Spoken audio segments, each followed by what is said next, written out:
Notre invitée cette semaine, Lucie Papineau.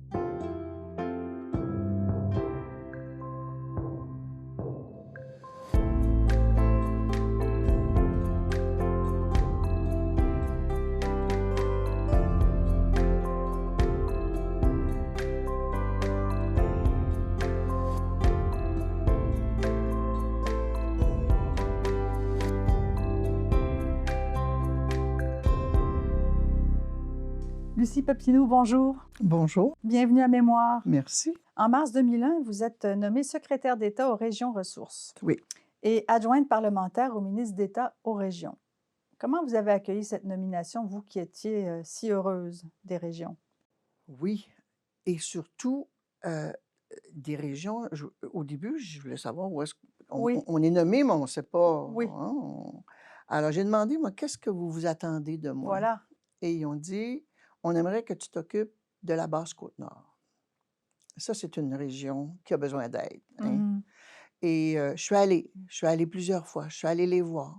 Là aussi, je me suis battue pour eux, pour de l'eau. Il y a des villages qui avaient, au village, il y a une rue, mettons, et à gauche, ils lavent le lundi, mais ils ne peuvent pas laver le mardi parce que c'est l'autre côté de rue qui doit laver parce qu'ils n'ont pas d'eau. Ils appellent ça colmater. Mhm. Il fallait... alors, c'était... ça, j'ai aimé ça. J'ai rencontré des Autochtones aussi. Vous découvriez une autre réalité, là. Ah oui, absolument. Ça vous a pas choqué? Ah, c'est choquant. Oui. Mhm. C'est choquant, puis même encore aujourd'hui, c'est choquant. Ben oui. On a juste à regarder à la télé, là, les communautés là, dans le Grand Nord qui n'ont pas d'eau. Mhm. On leur amène de l'eau par camion. Là. Tu sais, c'est choquant de voir ça. On est en 2022, là. Mhm. Tu sais, ces gens-là ont droit à avoir une vie Décente. décente. Là. Puis comment ça se passe quand vous arrivez dans une région d'où vous n'êtes pas originaire? Bon, ça arrive pour plein d'élus, là, mais vous qui étiez très implanté dans Prévost, vous vous retrouvez en Basse-Côte-Nord. Est-ce que vous étiez bien accueillis? Comment ça s'est passé? Oui, on est bien accueillis parce que quand on vient habituellement, c'est pour les écouter. Mhm. Et écoutez, quand on arrive, ils veulent qu'on les entende. Ils veulent qu'on... Alors, ils ont tout intérêt à venir nous voir, à nous parler des problèmes qu'ils ont. Alors, moi, j'ai jamais eu de problème à ce qu'ils disent, bon, ben, on veut pas te voir. Au contraire, ils veulent nous voir. Ils veulent nous parler. Ils veulent nous faire connaître leurs problèmes, pourquoi ça marche pas, comment ça devrait marcher, leurs décisions ou leurs suggestions aussi. Comment. Et c'est à nous à prendre tout ça et amener ça au ministre responsable ou peu importe. Puis il dit, ben là, il faudrait faire quelque chose. Qu'est-ce qu'on peut faire? Puis là, on essaye de faire avancer les dossiers. Vous avez été, en fin janvier 2002, nommé ministre délégué à l'Industrie et au Commerce. Madame Marois est aux Finances Oui. et Solange Charest, secrétaire d'État à la Recherche, Sciences et Technologies. Et là, il se passe certains événements qui font que vous devez aller, par exemple, des voyages Oui. économiques. Comment ça s'est passé, là? Racontez-nous un peu ces Ah, voyages. ben, les voyages, je suis allée en Chine. Mhm. Ensuite, je suis allée à Heathrow. Il y a où c'est le grand salon de l'aéronautique. Mhm. Et je peux vous raconter, Madame Marois est là et elle m'appelle. Elle me dit, Lucie, je dois quitter, j'ai de la mortalité. Viens me remplacer à Heathrow. Hey, Pauline, j'ai dit, écoute, j'ai aucune idée, c'est quoi les avions, là? Ça n'a jamais été mon dossier. Elle dit, je t'envoie ça, tu liras ça dans l'avion, puis tu t'en viens rencontrer le président de Boeing. OK. Ah, ah. Mhm. OK. Alors, je suis partie. Je suis allée rencontrer le président de Boeing. Alors, j'arrive et il est là. Puis, vous savez, c'est des rencontres qui ne durent pas longtemps. Hein? C'est des Mhm. rencontres qui durent... Il faut aller droit au but. À droit au but. Alors, j'arrive et je lui dis bonjour. Écoutez, Mme Marois n'est pas là. Vous comprenez, vous savez, je pense que, bon, c'est parce qu'il y a de la mortalité. Il dit oui, tout ça. J'ai dit, moi, je viens juste d'arriver. Il dit, au fait, vous arrivez d'où? Alors, je dis, ben, j'arrive de Saint-Jérôme. Ah, ben, il dit, ma belle-mère, elle reste à Saint-Jérôme. Tout ça en anglais, parce que... Alors, le 20 minutes, là, ça a quasiment passé entre nous deux. Et là, je lui présentais des documents, puis qu'est-ce qu'on pouvait faire pour Mais c'était sympathique. c'était pas le grand patron de Mmh. Boeing, mais c'était vraiment sympathique et j'avais le sous-ministre avec moi, là, lui aussi avait trouvé ça vraiment sympathique qu'on c'était plus facile de Ouais. transmettre les informations, Mmh. ça a été une belle Ah, expérience, vous ça, je avez misé sur l'humanité de la voilà, situation, puis c'est ça qui exactement. vous a, comment avez-vous aimé ça, faire ce type de travail-là? C'était très différent de ce que vous faisiez au Québec? Oui, mais c'est pas ce que je préférais. Mmh. Je vous dirais que c'était dans mon rôle de le faire, je le faisais, puis je pense que je le faisais bien, mais j'aimais mieux être chez nous. Mmh. J'aimais mieux vraiment être dans mon monde, là, ou à Québec, mais c'est bien faire des missions, il faut le faire, puis je pense, comme je vous ai dit, c'était mon rôle de le faire, puis il fallait le faire bien. Mais je suis pas, tu sais, j'aurais pas voulu faire que C'était ça. pas votre Non, ambition, non, non, non. mais est-ce que ça changeait votre façon de voir, le Québec quand vous reveniez? Ah ben, c'est-à-dire qu'il fallait leur montrer qu'est-ce qu'était le Québec. Quand Mmh. fallait vraiment être capable d'arriver et de dire: «Voici au Québec ce qu'on a. On a ça, on peut vous aider pour ça, on peut» ou l'environnement par contre, aussi c'était important à l'époque même, mais alors ils nous écoutaient puis, on c'était un échange qu'on faisait. Mmh. Mais il fallait être prêt pour, quand on arrivait, on ne pouvait pas juste s'asseoir puis mais il fallait être prêt avec les Bien dossiers. sûr, Qu'est-ce qu'on pouvait leur apporter, mais puis qu'est-ce quand qu'eux pouvaient nous apporter. bon, on parlait des ressources naturelles, vous êtes impliqué avec François Gendron, dans un conflit sur le bois d'œuvre entre Oui. les États-Unis et le Canada. Est-ce que vous pouvez me raconter un petit peu de quoi il était question? Qu'est-ce qui s'est Mais c'est passé? encore la question, hein, c'est toujours, Oui. le même problème. Ils trouvent qu'on on donne trop d'argent à nos gens, puis, il y a toujours c'est une question d'argent, en fait, entre les États-Unis puis le Québec et on s'en va, François Gendron et moi, d'essayer de convaincre les États-Unis de collaborer, de Mmh. collaborer. Mmh. Écoutez, on a passé, quasiment la nuit à essayer de négocier, puis finalement, ils sont têtus les Américains, hein. Ils sont très protectionnistes, hein, d'ailleurs et on est revenu mais ça, c'est ce genre d'échec-là, des fois, qui nous fait mal. Tu sais, on Mmh. va là pour défendre nos employeurs, puis on revient, puis on n'a pas réussi. Tu sais, c'est comme Philips, j'étais allée en Hollande pour défendre l'usine de Philips à Saint-Jérôme. J'étais allée défendre l'usine, puis ça n'a pas donné. Ça, c'est des échecs qui nous Mmh. qui nous fait mal, qui nous blessent, parce qu'on sait Mmh. que c'est des emplois qui sont en jeu, hein. Oui, mais Mais vous avez fait ce que vous pouviez. absolument, Mmh. absolument. On est en 2003, Mmh. nouvelle campagne électorale. Comment se déroule cette campagne? Assez difficile.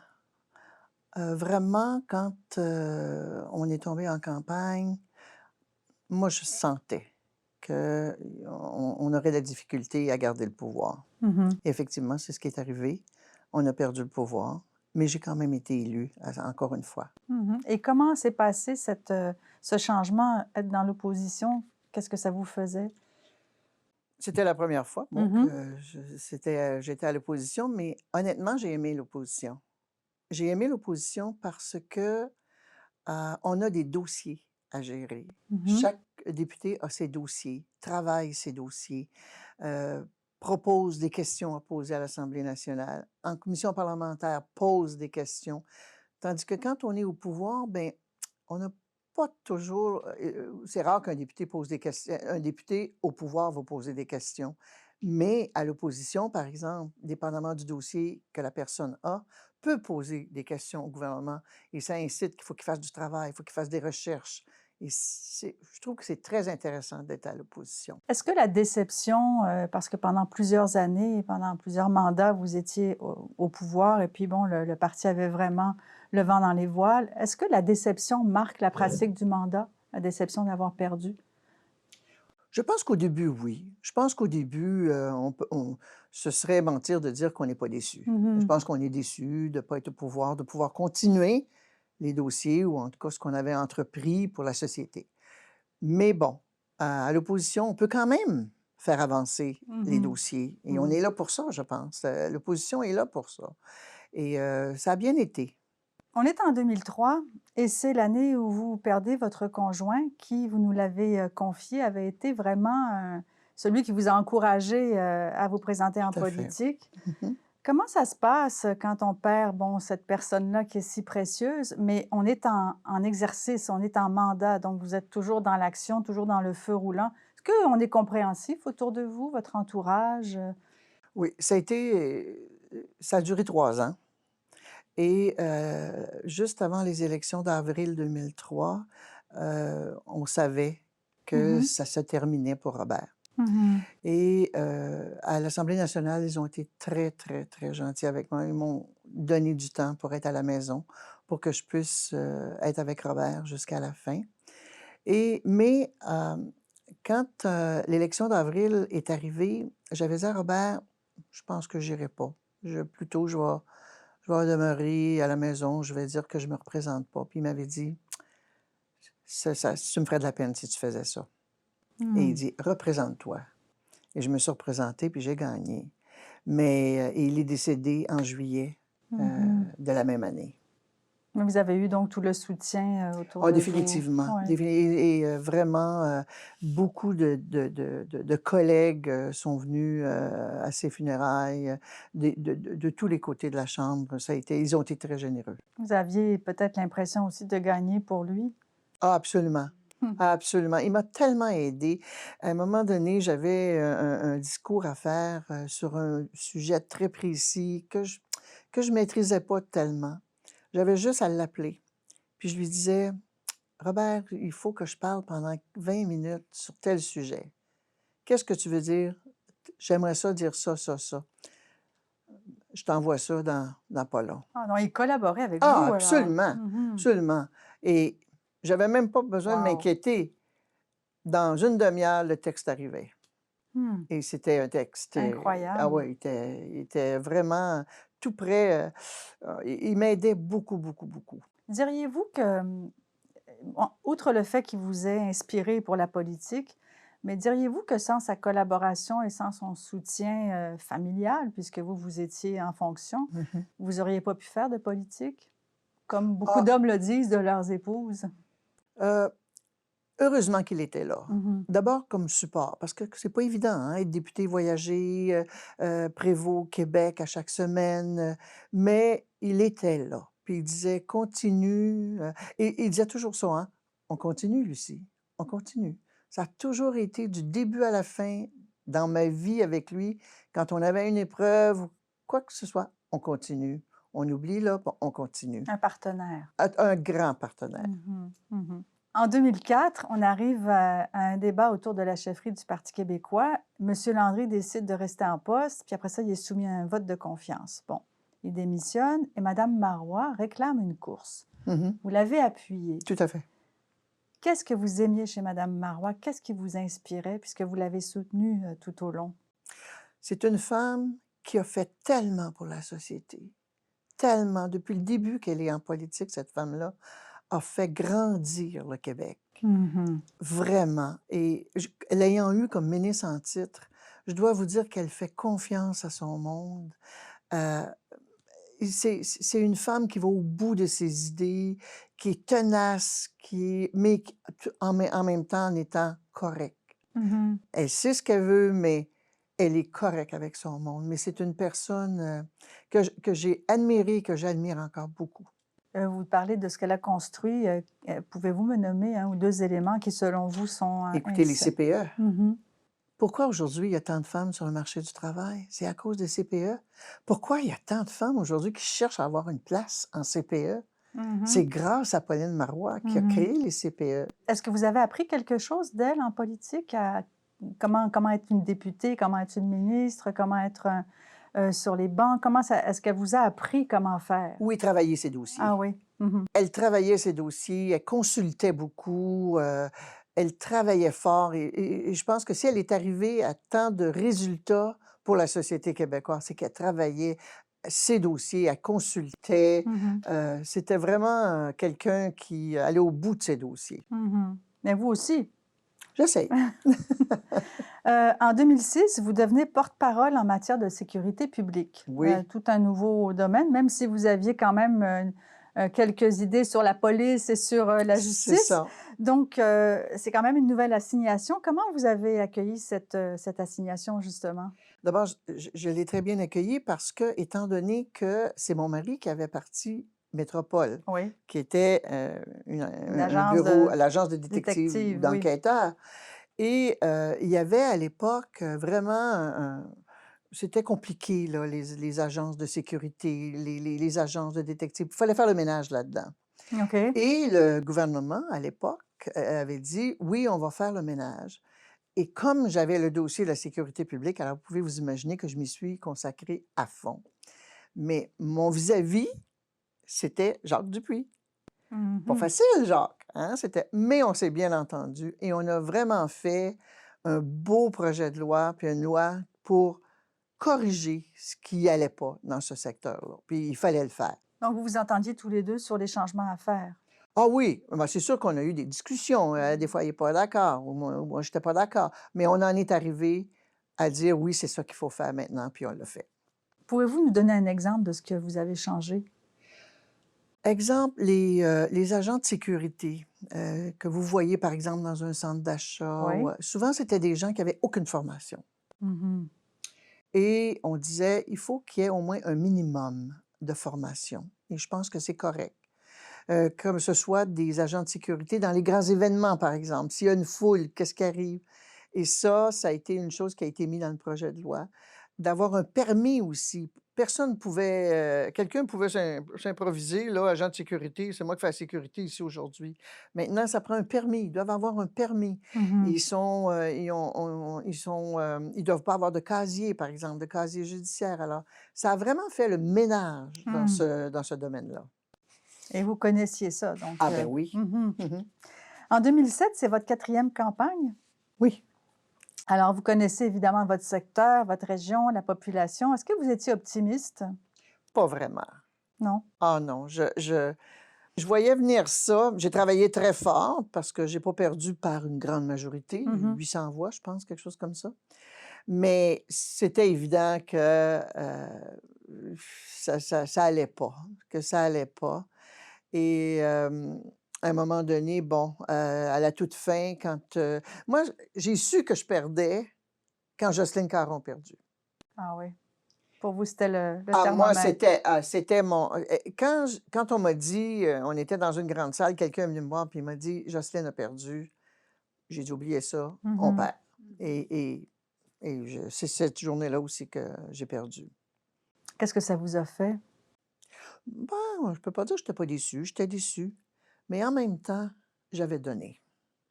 10 ans Mmh. faire Prévost, Québec, l'hiver là, Mmh. pas évident. Alors, j'avais donné, j'avais 60 ans, je pouvais prendre ma retraite et j'avais l'idée de faire des voyages.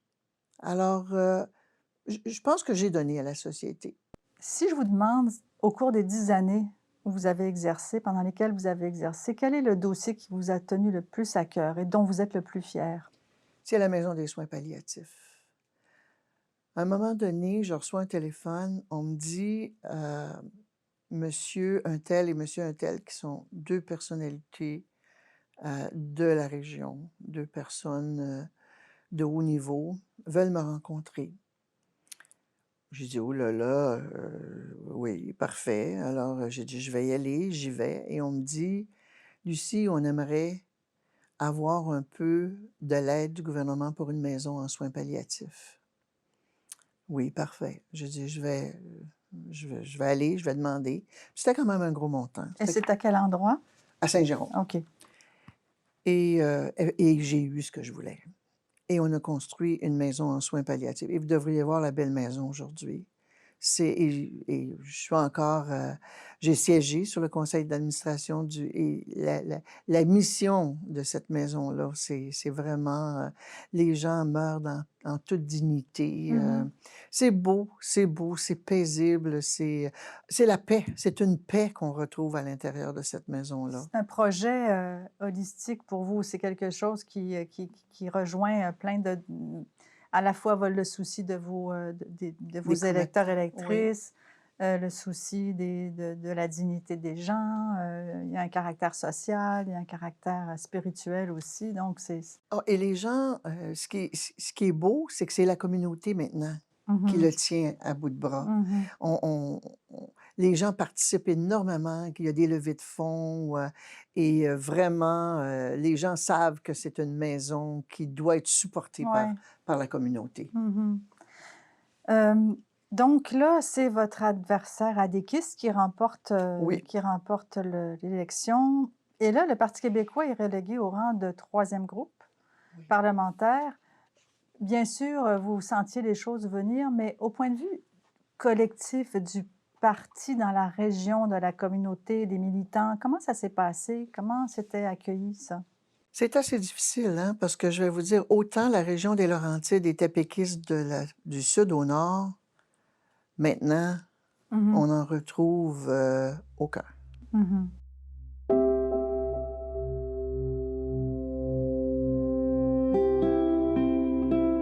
Donc en 2007, vous décidez de vous retirer Mmh.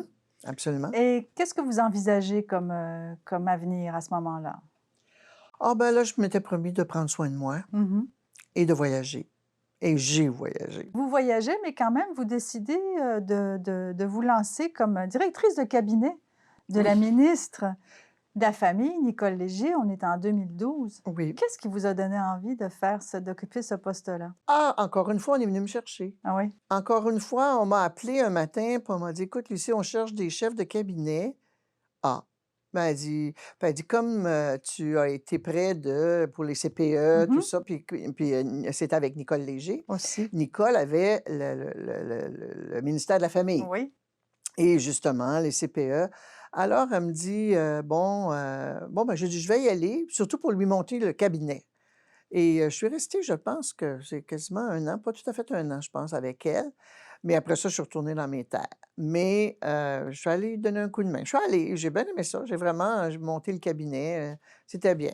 Ben, en fait, vous aviez jamais pensé occuper ce Ah ben poste, jamais. mais c'est parce qu'on vous l'a demandé, un peu comme être candidate. Tout à fait, exactement. Exactement, on m'a appelé pour rendre service, viens nous aider, comme chef de cabinet. Votre expertise pouvait Oui, servir tout et à vos fait. Parce qu'on connaissances. connaît les rouages, hein, on connaît comment ça Oui. fonctionne alors et surtout ayant été au pouvoir, Mmh. je savais un peu comment ça fonctionnait alors, non, ça a été du bon moment des bons moments avec Nicole. Mmh. Mais finalement, donc ça a duré un an, vous À dites? peu près, oui.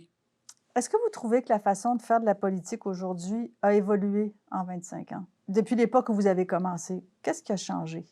Je trouve aujourd'hui que la politique, c'est, je vais vous dire comment les gens chez nous pensent, puis Mmh. puis je pense que, ils ont raison. Arrêtez donc de vous chicaner. Mmh. Souvent, la politique, elle est vue comme ça. «Hey, ils sont pas-tu tannés de se chicaner?» Ils se chicanent tout le temps. Malheureusement, on ne voit à la télévision que la période de questions. C'est rare les personnes qui vont aller regarder les commissions parlementaires, où il se fait du bon travail en Mmh. commission parlementaire. Mais aux périodes de questions, c'est toujours c'est de la ch moi Du j'appelle théâtre. ça c'est ça, c'est du théâtre. C'est qui crierait pas le plus fort, qui dirait pas le mot le plus incorrect Mmh. ou, je trouve ça dommage parce que le rôle d'un député, il est très important. Si les gens savaient comment un député peut aider sa société, comment un député peut aider son monde, Mmh. mais, un député aujourd'hui, on dirait qu'on n'a pas de bonne réputation pour les députés, mais si vous saviez le monde qu'on aide, Mmh. des enfants qu'on aide, à être obligé d'acheter un frigidaire pour que la maman ait du lait, c'est ça De être base. député. Mmh. C'est moi j'ai toujours dit, il y a deux façons de voir un député. Le législateur, celui qui fait la loi, mais celui qui représente son monde. Mmh. Je comprends que le lé ça prend ça il faut légiférer, il faut faire des lois, mais ce qu'il faut surtout, c'est prendre soin de son monde et je pense que tous les députés ont ça à cœur. Mmh. Mais malheureusement, c'est pas connu. C'est ça qui est dommage. Oui, il y a une grande ignorance, Ah du absolument. rôle, Puis aujourd'hui, là, moi je vous ouais. dis aujourd'hui, les gens ne peuvent pas s'imaginer Des fois, je parle avec des gens, là, puis je leur raconte des fois ce que je faisais dans mon bureau de comté, là. «Ah ben moi, je pensais jamais que vous faisiez ça». Ben oui, Mmh mais c'est pas mh. su, c'est pas su. Quel conseil vous donneriez à une personne qui veut se lancer en politique aujourd'hui? Aujourd'hui, ben je dirais d'y aller, parce que ça prend du monde pour changer le monde. Ça prend des gens qui vont décider qu'il faut changer des choses. Mmh. Et s'il y a pas personne qui y va, ben on ça avancera pas. Et moi, j'espère de tout cœur qu'il va y avoir plus de femmes en politique. Pas parce que les hommes font pas bien, c'est pas ça le discours. C'est que il faut que les hommes et les femmes se parlent Mmh. en politique. Il faut qu'ils soient capables de faire avancer ensemble des dossiers, pas un tirer la couverte, mais non, il faut qu'ils se parlent. Il faut qu'ils soient capables de travailler ensemble. Et à une femme spécifiquement, qu'est-ce que vous lui conseilleriez? Ah, je conseillerais d'y aller, mais je lui dirais: «Tiens ton bout, vas-y, sois forte, faut être forte, mais tiens ton bout, tu capable, Mmh. tu capable. Dis-toi ça, tu capable. Tu as un échec, pas grave, passe à d'autres choses, passe à autre chose, mais tu capable, dis-toi que tu es capable de le faire. Si moi je l'ai fait, qui n'avais jamais fait ça de ma vie, tu peux le faire». Mmh. Lucie Papineau, merci beaucoup pour ces entretiens. Ben merci beaucoup. Merci. Au revoir. Alors, qu'est-ce que ça vous fait de revenir ici? Je dois vous dire que c'est très émouvant Ah oui? de sortir de cette porte où ma carrière politique a commencé. Mmh. Je dois vous avouer que ça me retourne des années en arrière. Ah oui. Mais vraiment, je suis très contente d'être ici aujourd'hui. Et quel a été votre plus beau souvenir ici? Le plus beau souvenir, ça aurait été celui d'être élu et de pouvoir m'asseoir avec mes pairs et d'être capable de travailler avec eux en collaboration, se soutenir. Ça, là, c'est vraiment c'est ce que je retiens le plus de ma vie parlementaire. Merci.